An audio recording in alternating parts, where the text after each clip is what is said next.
going into maybe some of the utility, George, some examples of utility that add value to NFTs. Yeah, of course. I mean, everything that's going on here on the blockchain, from the cryptocurrency to the NFTs, it's basically relatable to real world. We are working on digital worlds, creating digital assets that are essentially an extension of our real life. So cryptocurrency can be comparable to, let's say, the money that we use from day to day, and NFTs can be just, artworks that you find in a museum. That's the Mm, easiest way to put it. And the utility of NFTs, it's incredible, because the blockchain technology in its essence, it's basically a database that stores all the transactions that happen uh, in this blockchain, right? So the NFTs are basically digital certificate of authenticity, and they can basically be used for absolutely anything. They can be used not only for digital art, but also for real art. For real art, you can Mm. own a house, you can own a car through the NFTs, although that didn't pass the law yet, but I think that's essentially going to be the case. With all the digitalization that's happening around us, NFTs are the natural step forward.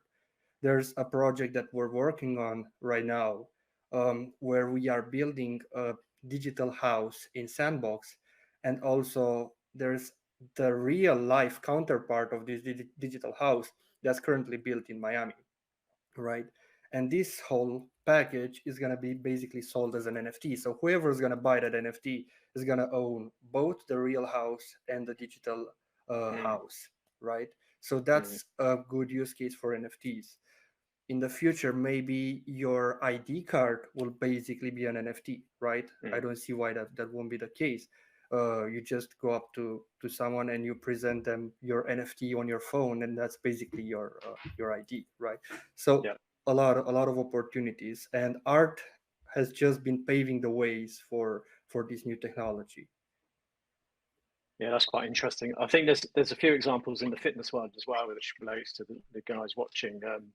And we've partnered with Gym Aesthetics, a sport clothing company, and the idea is that we produce a line of clothing that's related to the fitness metaverse. And when you buy one of our NFTs, then you get the real world product, or you get access to the real world product. But also bundled in with that could be access to real events and gyms and concerts and all sorts of things. So utility can literally mean anything, can't it? Yeah, And and that's also the great part about NFTs. Like you have this digital certificate of ownership, and you also have the mm, real life certificate of ownership for the items that you own. But on top of that, NFTs also adds utility. Like let's say you buy a T-shirt from Gym Aesthetics, and then you gain access to an event, as you say, yeah, which is great. And speaking of that, I think e-commerce is going to be really reliant on NFTs in the future, mm. especially clothing brands like Gym Aesthetics that you mentioned. So, have any of you got any examples of any new kind of NFTs that have come to fruition recently? I saw a music NFT. We're actually talking to a partner that potentially we are going to produce a music NFT. Have you Yeah. seen anything else or any examples that you've come across recently? I can answer maybe that. So in my community here in London, there is, regarding music, for example, there is particularly one little team that has started a project. I think they're called Block Tunes, Okay. and they're creating NFT partitions of NFT music that is created by different artists altogether. And then when you mint one NFT from the collection, then you get one of the partition. I think that's how I explain it, and I'm Yeah. definitely gonna go back and check it if it's right. But there's there's this as an example, and then you have other cases. As we mentioned, NFTs could be literally anything as long as they bring value. They're in a certificate of ownership of something. Um, Last year, I've also witnessed the Scottish distillery that has created their gin bottles, and they sold really beautiful packages of NFTs. Mm, And then whoever bought the NFT, they will receive like a very kind of limited edition gin drink made yeah. with the gin that they produce with the bottle, and also like really cool poster and stuff like that that they wanted to include. And the packages were kind of priced differently. for, with kind of different options within them. And I found that really cool. And I'm seeing it more and more, even in fashion and brands. So you see a lot of fashion designers that are designing metaverse clothes. And then when you start buying those metaverse clothes and you could wear them in your character, then you can then also own the physical piece. So that kind of integration is becoming more popular. It's still early stages, but it's so exciting to see what already people are planning. You could see Adidas, for example. Yeah. They are selling one of their metaverse Adidas token, NFT token. And I think with that, you kind of at some point will get an Adidas merch, and there's more events that will be happening later on if you're a holder. And I think all the brands that are creating NFTs, they really encourage their their holders to keep holding, because then the utility grows and there's more reveal on their roadmap, if you want to call it like that. But that's how we've been calling it lately, roadmaps. But I think they probably will kind of find different definitions of what's coming in the future. I think so. Yeah, exactly. The possibilities are so endless, and it's very interesting to think out of the box as well and get creative with what you can do with it. Exactly. And I think the real world link is really important for the fitness community, because great that we have some presence in the metaverse, but actually we want people being active. And at Olivex, our goal is to make as many people active as possible. So having that link from the metaverse and NFTs into the real world and trying to motivate and incentivize people to run and do exercise, that's really important.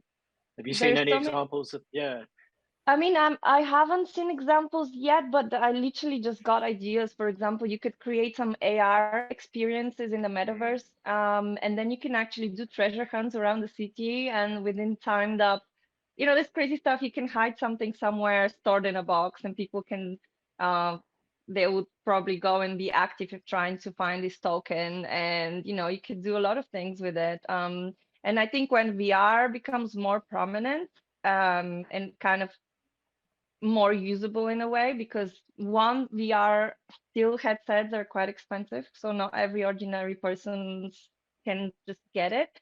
But when that thing becomes more, more easy to use and more platforms adopted, then there is a lot of potential of just walking around and just doing exercise, that you're creating worlds for these people, or even like collective collaboration of working out exercises as a group while you're just right downstairs at the porch or something. But this I've done a treasure hunt in one of my worlds, so I can keep people motivated to run around and explore it. And that could literally be applied in the physical world, where you potentially have a box with some merch or even NFTs that people can find, and you give them hints and tips, and there is like limited time. So that could be a kind of fun thing to do with NFTs.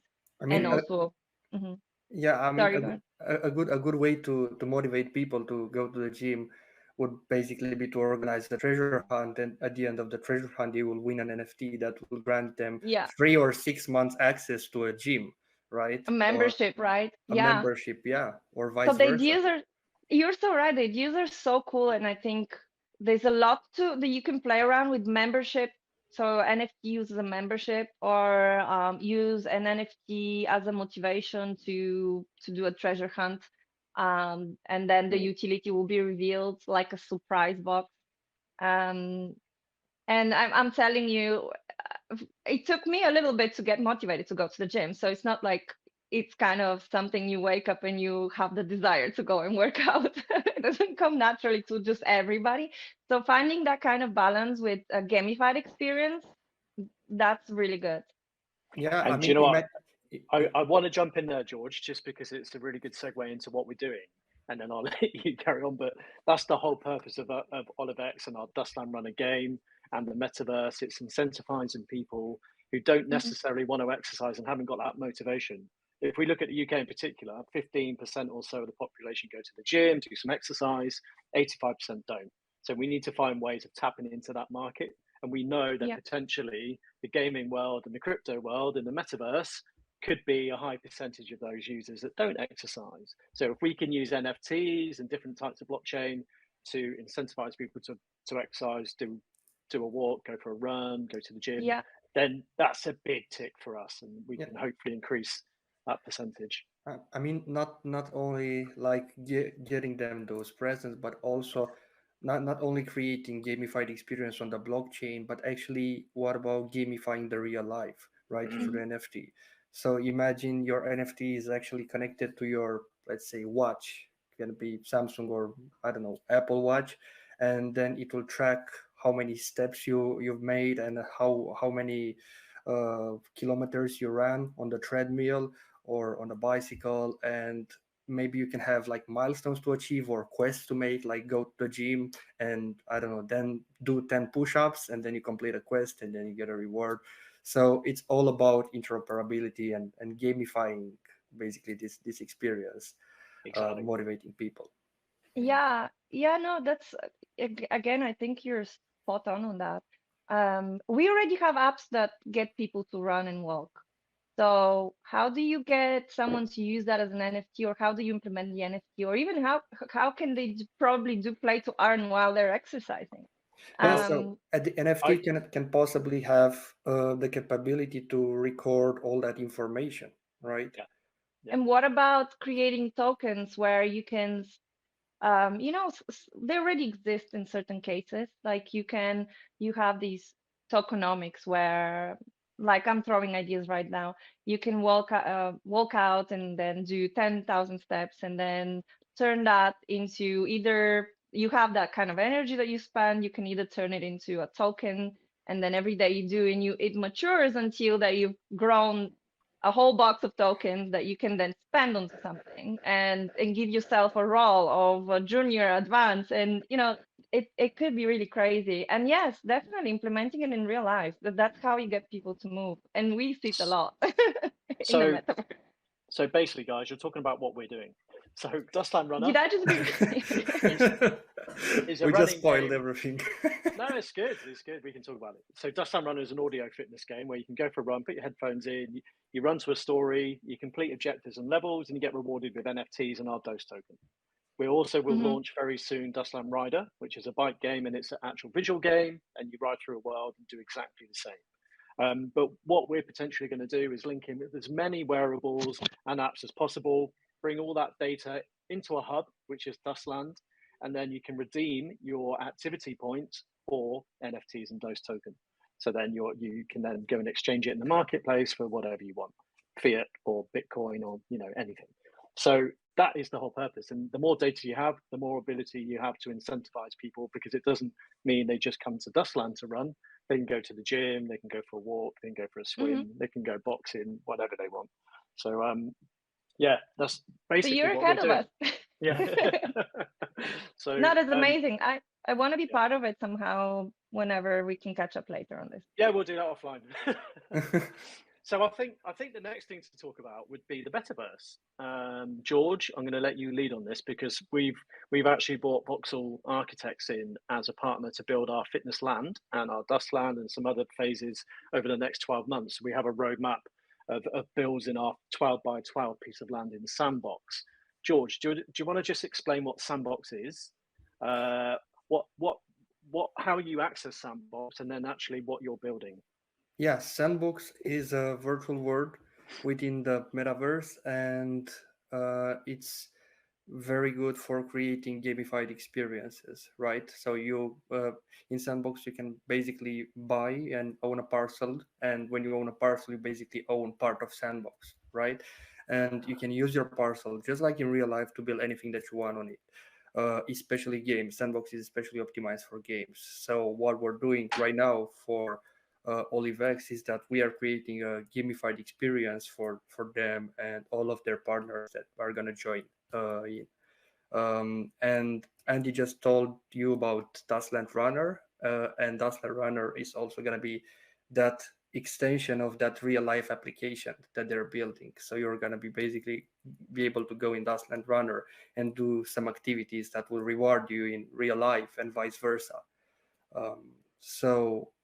Yeah, that's kind of like a brief description of what Sandbox is capable of, and many more other things that can be explored. What about the gameplay in Sandbox? What does that look like? And what can the users or the gameplay what does that look like to a user? What can they do? And you spoke about rewards. I think that's really important, being introduced to this play to earn model, because you can run to earn in the real world. What does it look like in the gaming world? Yeah, so you can compare Sandbox to something like Unity in a way. You are creating games, so you can create anything that you want. Basically, you can create a football pitch and create basically a football match, so players can play between each other.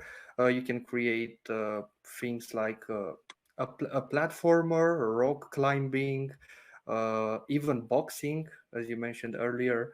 So lots of mini games that can be integrated into this virtual world. So Sandbox is in a way very similar to Roblox, but takes a different approach, and it's based on this blockchain technology uh, that kind of gives it an edge over other virtual worlds. Okay, so decentralization is all about being open and giving consumers the freedom of choice to do lots of things and choose what they want to do. Exactly. So Yeah. The thing, the difference between the blockchain gaming and the normal gaming is that blockchain gaming has the decentralized aspect to it. It's an open economy. People can trade freely. You look at Sandbox, you can buy the assets in Sandbox, and those assets will retain their value. And not only they will retain their value, they will increase in value, and you will be able to sell them for more, or they have the ability to evolve. You look at other games that are not decentralized. You just buy some characters using the in-game currency of that platform, but you cannot resell them uh, directly within the game. You need a layer two solution. You need like an external marketplace made by the players to be able to trade those. So the advantage of the this decentralized gaming is this layer one solution of creating this open marketplace, exactly. which is really great. I mean, look at games like Axie Infinity. There are people living from playing Axie Infinity, and who would have thought this is possible? Like until now, the only people that were making revenue from gaming were streamers and professional esports teams, and now basically anyone that owns an Axie has the opportunity to uh, earn a living out of it, which is great in my opinion. It is crazy. What about you, Mila? Any examples of meta? Because you're involved in some architecture yourself, aren't you? So, Yeah. what have you got? Any Um, examples for us? yeah, well, my example is slightly different because I don't really work with voxels as much. Mm, My kind of style, I use Unreal Engine for any, I create level design in Unreal Engine, and then I set up my characters or without characters. It depends how the user would want it. Um, and and I use a platform called Leapin. So Leapin is the only platform that actually could accommodate the high resolution level graphics, similarly to like a AAA game. And I wanted to push that kind of graphics within the blockchain, so and can somehow I you just? Sorry, can I? I don't know if everyone knows what a AAA game is.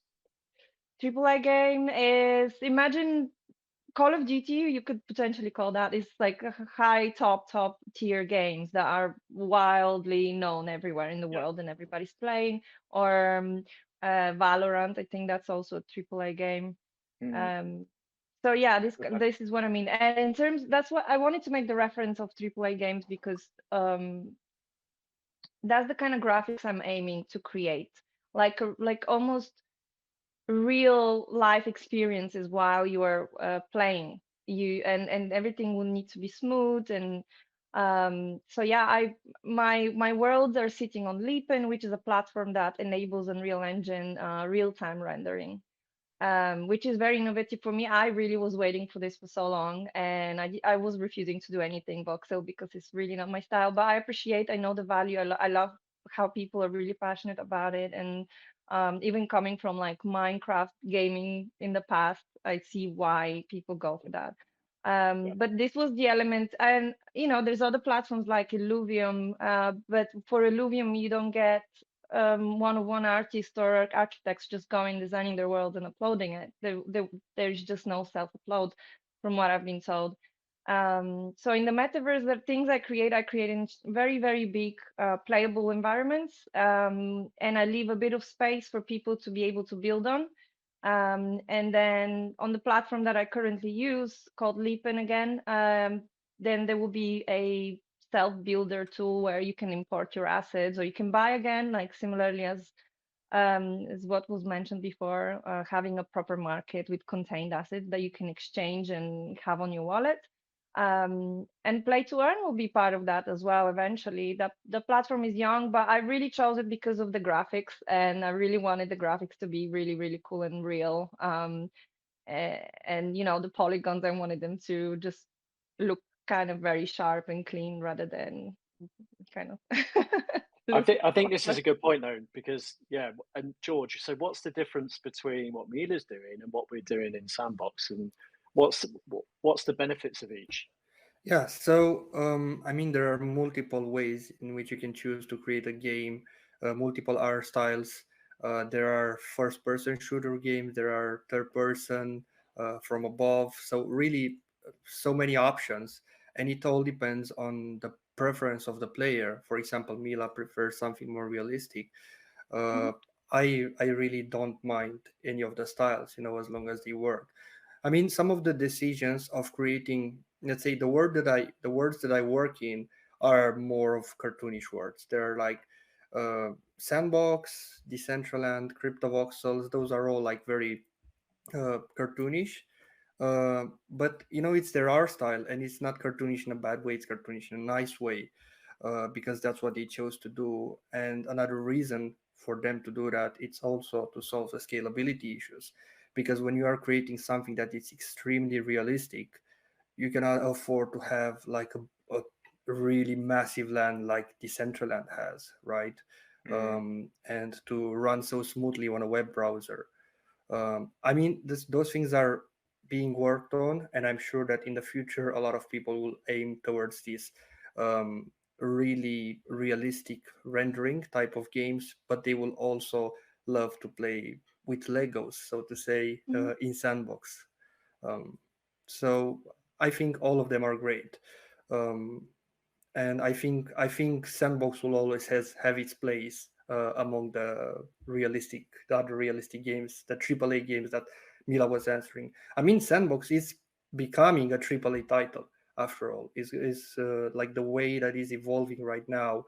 AAA does not necessarily mean realistic. It just means the highest possible quality of games that are out there, right? Coming from big gaming companies. Yeah, makes sense. And is there a difference between the way landowners and users can build in Sandbox opposed to a AAA Leaping. game? Oh yeah. Yeah, So in what I create, and again, the style is just a personal choice because it's how I like it, and that's the kind of world I like creating. And they do actually run very smoothly on the browser. The way Leapin has created, they have like their secret recipe of making something really real-time rendered run very, very smooth on the browser. And it was live up to yesterday, and today one of the worlds is going in auction, so we took it off the website, for example. But there are ways to build. It's going to be kind of pretty standard the first time. You have people importing their own assets, or buying, or kind of mm. dragging, buying a package of usable assets like houses and other kind of props and things that you want. And then you would just drag it into your world once it's in your inventory, and then just place it and then build like that. Um, and most of the stuff I design is in third person as well. Yeah, And but the possibilities are infinite, really.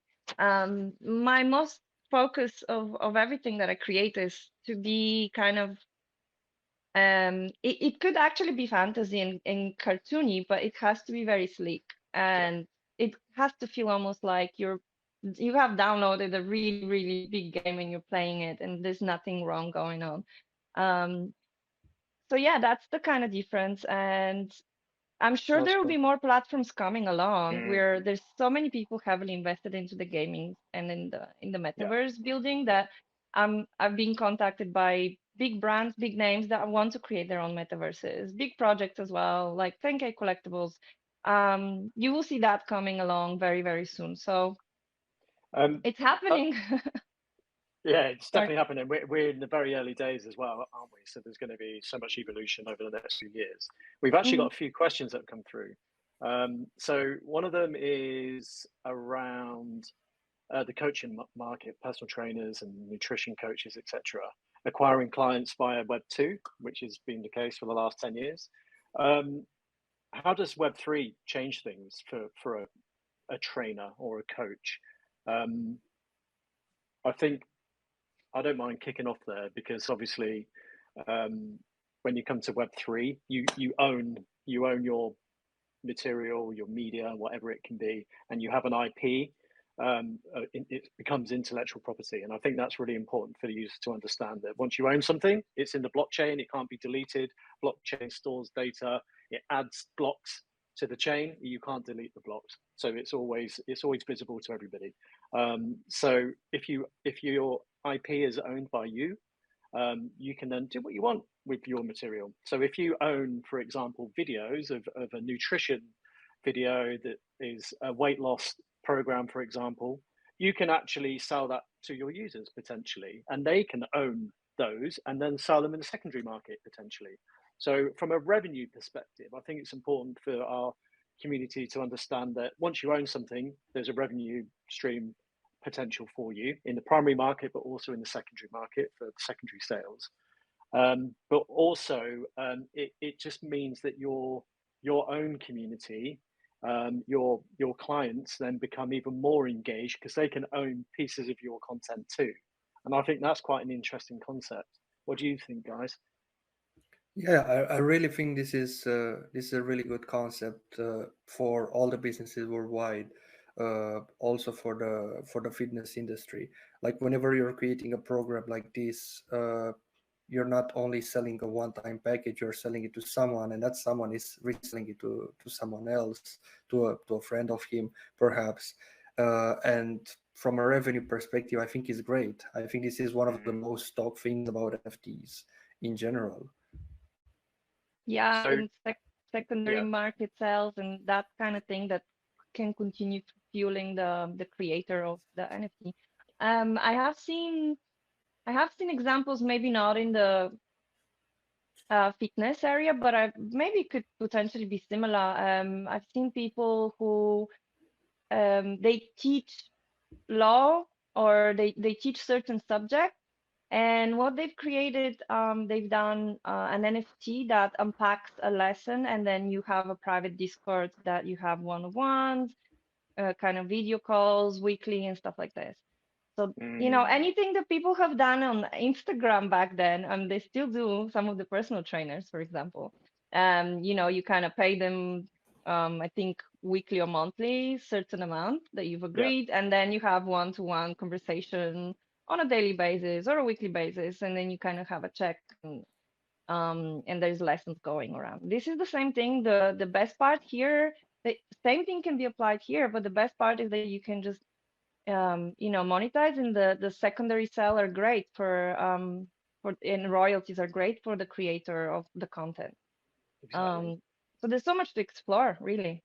Yeah, I think yeah. I was going to sorry, I was just going to say you're used to these big brands and big IPs, like the brands that everybody knows monetizing their products, but actually you can just be a person with 20 clients, create some content. But if your clients are engaged and they're keen to purchase what you created, then that can be a revenue stream that is there for the next couple of years or forever. I think the idea is it's there forever, isn't it?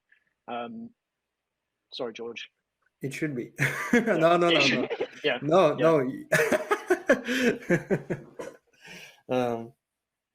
Yeah, I forgot what I was about to say. Oh, if you've forgotten, sorry. So Yeah. I think that was a really good question about Web3, and that's the big difference. It's you own your IP, it's your intellectual property. It's not owned by another company or another provider. It's yours, and then you get the revenue from it, not another third party. But also you can engage your clients, and they can have a piece of the pie too. Yeah, and one thing to add is there's no middleman anymore. Like you don't have to rely on anyone to kind of sell your content. Yes, you rely on some platforms, but you can always run your own smart contract, and from your smart contract, you can make your own website, and then there's literally you don't need to share any of the profits with any of the platforms. Exactly. And in Web 2, there is very often the case that you have to go somewhere, always, work with some middle person that will take some kind of profit from you. And the Web 3, that's where creators, artists, anyone is completely one-on-one with their collectors. And I'm so excited about this. Yeah, likewise. Another, There was another, all. I mean, another thing that I wanted to add is confidentiality. What I think Mm, it's a subject that's not enough discussed in the Mhm. space. I mean, obviously on the blockchain you can see all the transactions happening. Like if I have your wallet, I can see your transactions, which I don't think it's necessarily a bad thing. But mm, also there is the option on Web3 to essentially log in with your wallet. Like even if you have a wallet, people won't necessarily know who you are, even if they will be able to see your transaction. Like if you want to remain completely anonymous and you want to log in through a website that supports Web3, let's say log into MetaMask and just be your own character without having to do any KYC or anything, or logging in through Facebook and getting all your data. I think that's really important to mention. Privacy, it's a thing that's been discussed a lot in the past. mm, that is true, actually. There was one other question that arose, and it was about the graphic program, Mila, that you mentioned. Yeah, Can, Unreal Engine, it's free from Epic Games. You do need to have kind of a good computer to run it. yeah, But the specs are kind of highlighted so you need to go to Epic Games and then they advertise Unreal Engine there. There is the Unreal Engine 5 that is absolutely spectacular. And now more often than CGI is being used to create movies. So CGI is slightly moving aside and there is all the backgrounds of Marvel and things like that are created with these very powerful real-time rendering programs like Unreal Engine. I'm not saying they're now 100% replaced, but yeah. there's so much. These programs are so powerful. And yeah, everything looks so crisp and so realistic. If you wanted to create it that way. That's very cool. Another question. So, how does a complete newbie get started with Web3 or blockchain? Yeah. Lots of uh, research, really. First um, things, yeah, research like and a YouTube, wallet. maybe YouTube, maybe I don't know, Reddit or any other blog that you are in. Just read a lot, get informed, maybe get involved in a project or something on in a community on Discord, and you will learn in no time. I joined this space about 2 years ago, and it took me less than half a year to kind of get everything, uh, to get to a point where I could understand what I'm doing. And you know, if you are engaged in a community, as I said, you will learn everything in no time. Feel free to ask questions. Feel free to get engaged. I think that's a really good point, and we're all available on LinkedIn, like we said at the start. So please reach out if you do have questions. And Olivex, a part of our strategy is to be that go-to in the fitness space and come and ask us questions. No obligation. You can come and chat, come and speak to us, join our webinars, ask questions. So yeah, please do. But do you guys have any particular people that you follow? Any thought leaders that you think are worth a look at in the blockchain space? Like for me personally, we sit in the Animoca Brands ecosystem. Yatsu is a great person to keep an eye on, and listen to Robbie Young as well, the CEO. So, what about you guys? Yeah, I follow personally a good friend of ours, Whale Shark, who has been involved in the space for a long time and has created his own NFT community on Discord.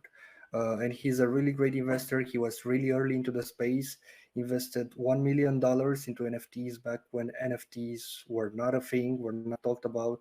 I think you can, at the time that I saw Whale Shark active in the space, a CryptoPunk was like $70 or $80. analyzing. Yeah. So he imagine that he purchased like 1 million worth of NFTs, and he created his own vault, and created his own token based on this vault, and created this huge community of collectors, of NFT enthusiasts. So he's one of the people that I look up to the most in the space. That's cool. Mila? I have a few people that I follow for different reasons. Some I follow for information on updates and things like this. Some I follow because they're really great collectors and I really like what they do. So for example, I follow Oh Shiny. I love how Shiny is. Everything he says is he always brings a lot of light and update to the current state of the NFT space. He interviews kind of brands or new projects that are coming through and kind of speaks about them. So I like that stuff that he creates that kind of content. I really, really sit a lot on rather than LinkedIn, I'm more on Twitter because that's where real the core or NFT community is on a daily basis. Um, who else? Then I also follow um, Zeneca. He kind of does similar content. He's also very informative with what's happening around. If there's any kind of rug pull or anything that is wrong, he will kind of mention it. He would have no problem to mention that, which is great. We like people that actually say what they think. I also follow NFT Update. He's now a friend of mine.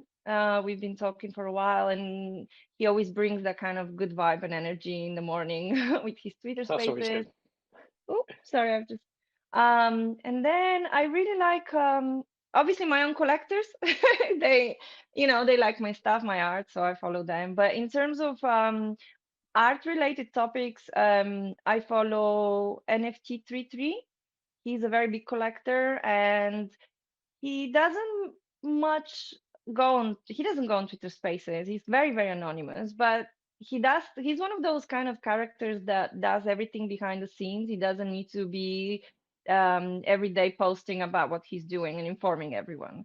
Once he creates vaults with and collections with like really good artists, he handpicks them, he showcases them, he creates memberships where you can, if you buy certain memberships of different grades, then you can you can be lucky to own some of these really high top tier artists work for a lot less, because he kind of has this kind of I guess agreement with them. I'm not very sure, but yeah, he's got a lot of stuff going on in the space. I don't know, on So, top of my head, there's loads of people actually I follow. so you think Twitter, LinkedIn are good channels to follow? Telegram's also quite big, isn't it? Getting involved in some communities on Telegram. Yeah, Telegram is not the thing I use, but I know there is communities that use it. I I think I don't have a good vibe of Telegram personally, so I've never jumped on it. I feel like there's a lot of scams going around there. Yeah, scams But everywhere. Twitter, yes, Twitter is where it's really, I think it was the nature of the platform that it's like quick post and reply and Yeah. and like a lot of people can just quickly move on with it. LinkedIn for me, so I've been in the space since kind of the beginning last year. And I came from LinkedIn because I was working as a product designer in the past. And LinkedIn was my go-to professional kind of network. But I think LinkedIn kind of now is slowly catching up on the NFTs. It was a bit delayed. Yeah. People's accounts were getting taken down because they were wearing a PFP, just so you know. So I think LinkedIn has a bit of work to do. I think the community of LinkedIn is slowly becoming also NFT focused, but definitely like where everything happens is Twitter. Yeah. And Discord. Don't click on any links on Discord that you get on No, no, DMs. no. Please. What you said, like when you said like so many scams on I was Telegram, gonna say, I was about to say like, well, she forgot to mention Discord, I right? did, yes, sorry. I did forget to mention, you're totally right. Discord also, I don't know what they're going to do with, you have a lot of bots that, you have to disable your DMs. If anyone wants to get in touch, they'll ask you somehow. But it's very dangerous zone because people have gone, they just, if you're quite new and you don't know well, or you don't know better, you can get scammed very easily. And some of these bots just look like exactly like the project you follow. And yeah, rule number one in the NFT space, don't click on links that you don't know or from sources that you don't know. And Discord has that. So thank you. Yeah, thank you for bringing it up. We've got to stay careful because where there is money to be made, there's also scam. Yeah, of course, definitely. of course. And like Twitter and Discord, why they're so filled up with NFT content is because Twitter, it's the place where NFTs have basically escalated to the point they are. Like Twitter made NFTs what they are right now, and Discord was the help of Twitter, and all the other platforms like Instagram or Facebook or LinkedIn, as Mila said, came late to the party. Lately, to touch a little bit about those links that Mila just mentioned, I've been receiving some emails from, let's say, um, established people in the crypto space, founders of companies that want to schedule a meeting with me, and I have a link there. Says click here to schedule a meeting. If you don't want to receive any more messages, click here to not receive any more messages. And those, in fact, are scams. So a lot of scams in the crypto space. You got to be really, really careful because scammers are getting smarter and smarter, and there are So a lot of impersonations. what would your top tip be to avoid those scams? Always check the source first. In Twitter, it's really easy to check. You just click on the account and you see how many followers and what kind of post they did. Facebook also. Discord, you can tell instantly when someone is a bot or not. And email, you have to be really careful of the email termination because sometimes you receive things like Amazon no reply, but then actually the email is a set of letters and numbers, which doesn't come from Amazon. Same goes for those things that I just mentioned, those supposedly CEOs, with a termination of, let's suppose you have company X and you usually have at companyx.com, and then the scammers usually put at email.com or something like that. Okay, great. We're Yeah. getting towards the end now. I think we've got 5 minutes. So the future, what does it look like, guys? The future is now. I like that. The future, we're making it now, right? We're creating it. I don't know what the future is gonna look like, but I know that we're creating, we're building, we're designing it now. And people like with our brains will get things created for others to use, and others will then pass the knowledge, and that's how it's gonna go, I think. Yeah, I think. Yeah. Now go on, finish, Mila. Well, in terms of like brands and customer experience, as you actually you touched on this, e-commerce will completely change as well, I think. So the world we've known so far, and we would probably just need them to log in with our MetaMask and just do our own grocery shopping and on the metaverse somewhere, on a world designed by some architect, and just that's it. Yeah, there will be lots of new things going on. Yeah, I think the metaverse will essentially become an extension of our lives in the future. Like gaming is a relatively new thing for a lot of people. Let's say people my age grew up with games, but let's say my parents didn't grow up with games. So there's gonna be a period where there's gonna be mass adoption of gaming, and because of that, metaverse is going to naturally become an extension of our lives. So that's my take on this. And That's just very wanted to interesting. add one thing. I think have you guys seen the movie Ready Player One? I think Oh, I yes. think that's what's gonna probably get closer and closer to in the real further in the future. Um, so we will be prepared for that, I guess. Yeah, I think it's a good point. Facebook is spending $10 billion in that space on VR Yeah. and the metaverse. So I think their plan in the next 5 years or so is to get somewhere near that. But that's very exciting, isn't it? And it could be scary too, because from the fitness side, it's all about community, social interaction. That's really important to people, and it helps motivate people to work out. So being in the metaverse, does that take away that social interaction? It depends how it's built. Yeah, I mean, you can take people out and create the experiences that we mentioned earlier, but then you will also have probably technologies that create stands for people just have VRs and just move like this, or it could change, but you could always offer the option to stay healthy and push on that side. Yeah, I think so. George, any comments on that? Yeah, I mean, from a social standpoint, I don't think the metaverse will necessarily affect this. You can as well make friends in the virtual world as you can in real life. In fact, I made many more friends in the virtual space than I made in real life.